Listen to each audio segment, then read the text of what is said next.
Hello everyone, welcome to Raj Malhotra IAS. Raj Malhotra IAS में आप सभी का स्वागत है। और आज का जो हमारा टॉपिक होने वाला है वो है डीलिमिटेशन, यानी जो परिसीमन होता है उससे रिलेटेड। एक्चुअली परिसीमन होता क्या है? परिसीमन जो है वो समय समय पर डीलिमिटेशन कमीशन क्या करता है, यानी परिसीमन आयोग क्या करता है, जो सीटों का जो आवंटन है, ठीक है, उसको दोहराता है।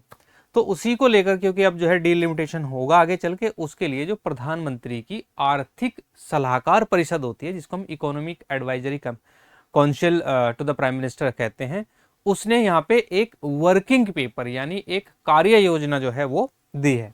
और उसमें कुछ रिकमेंडेशंस दी है कि डीलिमिटेशंस जो है, यानी जो परिसीमन है, उसको कैसे किया जाए और उसके लिए क्या क्या आधार मानने चाहिए, या किन किन बिंदुओं पर चर्चा करके जो है वो परिसीमन करना चाहिए। तो ये उससे रिलेटेड आज का जो आपका टॉपिक है। तो चलिए देखते हैं क्या इसमें जो आपकी ईएसी पीएम होता है उसने क्या कहा है।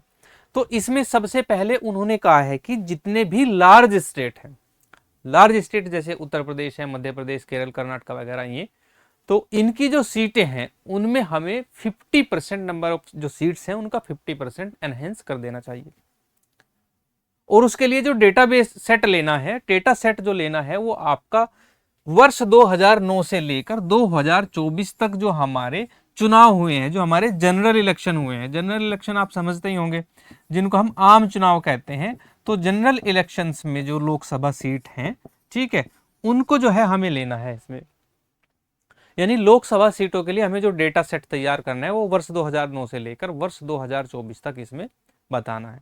तो इस प्रकार जो है इन्होंने कहा है कि अगर हम ऐसा करते हैं और सारे मानदंडों को हम ध्यान में रखते हैं, चाहे वो आपके शेड्यूल क्लास के जो पॉपुलेशन है उसको लें, शेड्यूल ट्राइब्स को लें, ठीक है, और इवन फीमेल्स की भी जो है इन्होंने बात की है। इसमें फीमेल्स के बारे में भी बताया कि जो हमारी महिलाएं हैं उनका जो वोट शेयर में अंतर जो है वो क्यों कम है, उस पर भी इन्होंने बात की है। उसको यानी आगे चलकर जो हम डिलिमिटेशन करेंगे तो उससे जो मानदंड इन्होंने तय किए हैं, कहीं ना कहीं जो है वो महिलाओं का जो वोट शेयर है वो भी एनहेंस होगा, यानी बढ़ेगा।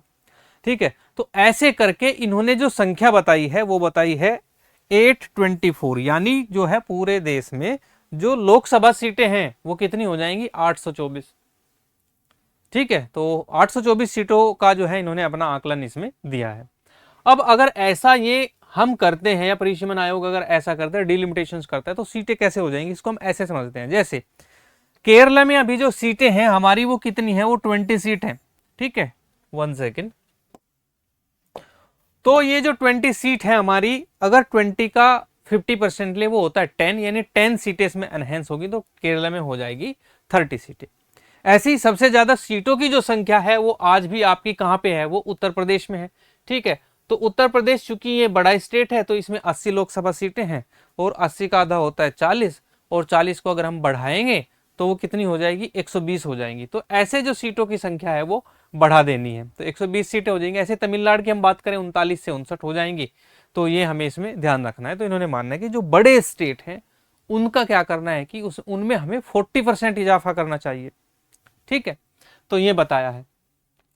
अब ऐसे ही इन्होंने कहा है कि जो हमारे छोटे स्टेट और वो यूनियन टेरिटरी जो हमारी कॉन्स्टिट्यूएंसी के अंदर, लोकसभा कॉन्स्टिट्यूएंसी जो होती है, लोकसभा जो क्षेत्र है उसके अंदर आती है, वहां पे सीटों की संख्या जो है वो हमें डबल कर देनी चाहिए। वहां पे 50% हमें इजाफा नहीं करना चाहिए। उसके लिए रीजन क्या है? रीजन ये है, देखिए, अब सपोज दैट यहाँ पे आप ऐसे समझ सकते हैं, अब मिजोरम में जो है आपकी क्या है? वो 1 सीट है। जैसे सिक्किम क्या है? 1 सीट है। पांडिचेरी में 1 सीट है। ठीक है, तो अब 1 सीट करके 1.5 सीट तो होगा नहीं, या हमें जो है क्लब करनी पड़ेगी, पांडिचेरी और सिक्किम को मिला के 3 सीट कर दे। तो इन्होंने यहाँ पे जो है एक फॉर्मूला दिया है कि यहाँ पे हमें डबल रिप्रेजेंटेशन कर देना चाहिए। उसमें आपका लद्दाख, सिक्किम, मिजोरम, ठीक है, पुदुचेरी, अंडमान निकोबार आइलैंड, और आपका लक्षद्वीप और चंडीगढ़, ये जो है इनमें सब में 1-1 सीट है, और वो सीट जो हमें 1 से बढ़ाकर 2 कर देनी चाहिए, ऐसा इन्होंने इसमें दिया है। यहां तक चीजें समझ आ रही हैं? तो इससे क्या होगा कि जो छोटे स्टेट हैं उनको थोड़ा सा ज्यादा रिप्रेजेंटेशन मिलेगा बड़े स्टेट के मुकाबले। अब जैसे इसको क्यों देना चाहिए हमें, उसके पीछे रीजन होते हैं। जैसे उत्तर प्रदेश है, उत्तर प्रदेश एक स्टेट है जो आज भी, अगर हम बात करें, डिलिमिटेशन अभी हुआ नहीं है, आज भी 80 लोकसभा सीट्स हैं उसमें, यानी 80 लोकसभा सीट हैं। तो अगर पॉलिटिकली देखें तो पॉलिटिकली बहुत ज्यादा प्रेशराइज कर देता है स्टेट, सेंट्रल की जो हमारी जो गवर्नमेंट होती है, यानी केंद्र सरकार पर पॉलिटिकली, केंद्र सरकार क्या पूरे भारत में पॉलिटिकली एक प्रेशर जो है वो उत्तर प्रदेश का बहुत ज्यादा रहता है, क्योंकि उसके पास 80 लोकसभा सीटें हैं। ठीक है, तो ये चीजें ध्यान में रखते हुए जो छोटे स्टेट हैं जिनके पास एक एक ही लोकसभा सीट आ रही है, उनको हम डबल रिप्रेजेंटेशन देंगे, ऐसा उसमें बताया गया है। ठीक है, तो इसके बाद अगर हम देखें नेक्स्ट, अब नेक्स्ट हम बात करें तो ऐसे हम एक डिवीजन बनाते हैं पूरा लोकसभा सीट का। जो ये डिवीजन है, हम जो साउदर्न स्टेट हैं आपके, यानी दक्षिण भारतीय जो राज्य हैं उनका एक डिवीजन देखते हैं, और जो हमारे नॉर्दर्न स्टेट हैं यानी उत्तर भारत के जो राज्य हैं उनका देखते हैं। अब जैसे यहाँ पे देख सकते हैं आपके जो आपके दक्षिण भारतीय राज्य हैं, तेलंगाना, आंध्र प्रदेश, केरला, कर्नाटक एंड तमिलनाडु, इनकी अगर हम बात करें, जब टोटल जो सीट बनेगी यहाँ पे 824 सीटें बन रही हैं लोकसभा की, 824 सीटों में जो आपका दक्षिण भारतीय राज्य है उनका जो शेयर होगा 23.6% होगा, यानी ये आप 23.6% से लेके 23.7% तक लगभग ये हो सकता है आपका। यानी दक्षिण भारतीय राज्यों का भारत की जो राजनीति है उसमें रिप्रेजेंटेशन में जो साझा होगा वो 23.6% साझेदारी होगी। ऐसे ही अगर हम यहाँ पे बात करें, जो हमारे 6 मोस्ट पॉपुलस स्टेट ले लिए हैं हमने, जो सबसे ज्यादा है उत्तर भारत के, जैसे इसमें ले लिया हमने राजस्थान, उत्तर प्रदेश, मध्य प्रदेश, गुजरात, बिहार और महाराष्ट्र। ये 6 बड़े राज्य हैं और ये मोस्ट पॉपुलस हैं इसमें, इंक्लूडिंग उत्तर प्रदेश। तो इनका जो शेयर रहेगा, इनका शेयर होगा केवल 6 स्टेट का 45.2% total number of Lok Sabha seats, यानी 824 जो सीटें हैं उनमें से 45.2% जो सीटें हैं वो केवल इन 6 स्टेट के पास होगी। तो ऐसे ये शेयर हो जाएगा। यहां तक चीजें समझ आ रही हैं। अब इसके लिए अगर हम देखें तो लोकसभा जो सीट है, जो 824 सीट हैं, उनकी अगर हम बात करें, उनमें किन किन मानकों को ध्यान में रखकर बनाना चाहिए, इसके पीछे भी जो है जो हमारी इकोनॉमिक एडवाइजरी काउंसिल है उसने बताया है कि सबसे पहले वोटर टर्नआउट देखेंगे हम। वोटर टर्नआउट का मतलब होता है आपका जो मतदान प्रतिशत होता है, ठीक है, उसको आपको ध्यान में रखना है।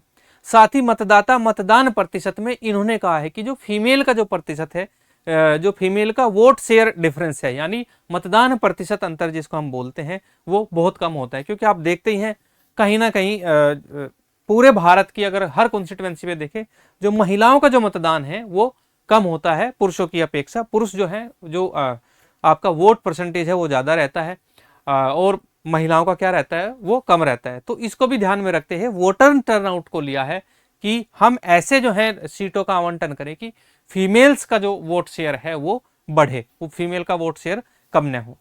साथ ही कॉन्स्टिट्यूएंसी जो साइज है, कहीं ना कहीं कॉन्स्टिट्यूएंसी साइज को भी हमें जो है वो इक्वल करना है।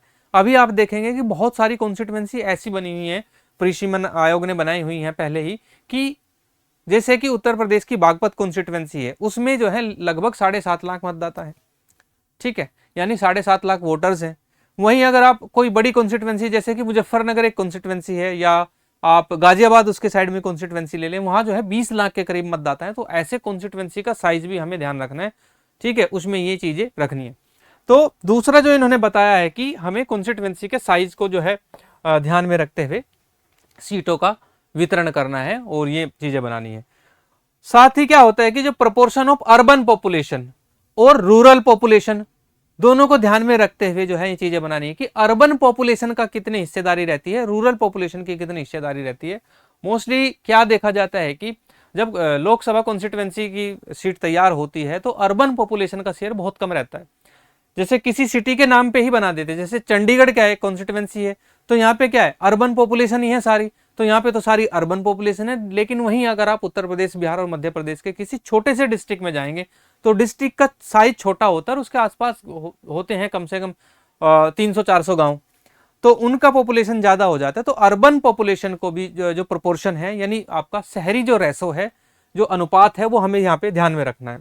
साथ ही हमारी दो जो है अनुसूचित जाति और अनुसूचित जनजाति जो है, दो अगर अलग अलग कैटेगरीज हैं, उनको भी ध्यान में रख के बनानी है। तो proportion of schedule caste population और प्रोपोर्शन ऑफ शेड्यूल ट्राइब यानी एसटी पॉपुलेशन, इसमें ध्यान रखना है। तो दोनों का वोट शेयर देखना है, वो किसी भी तरीके से बहुत ज्यादा मार्जिनलाइज न हो जाए, हाशिए पर न चला जाए। तो इनको भी ध्यान में रख के हमें लिमिटेशंस, डिलिमिटेशंस करना है इसका।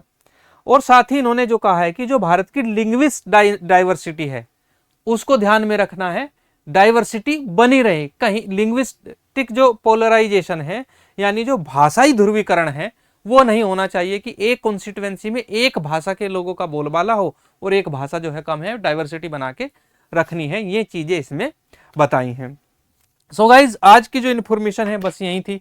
और अब आपको हमारी वीडियोस कैसी लगती है हमें कमेंट बॉक्स में जरूर बताएं, और साथ ही ये बताइए क्या भारत में 824 लोकसभा सीटें होने से भारत पॉलिटिकल रूप से आगे बढ़ेगा या पीछे जाएगा, हमें अपनी राय कमेंट बॉक्स में जरूर बताएं।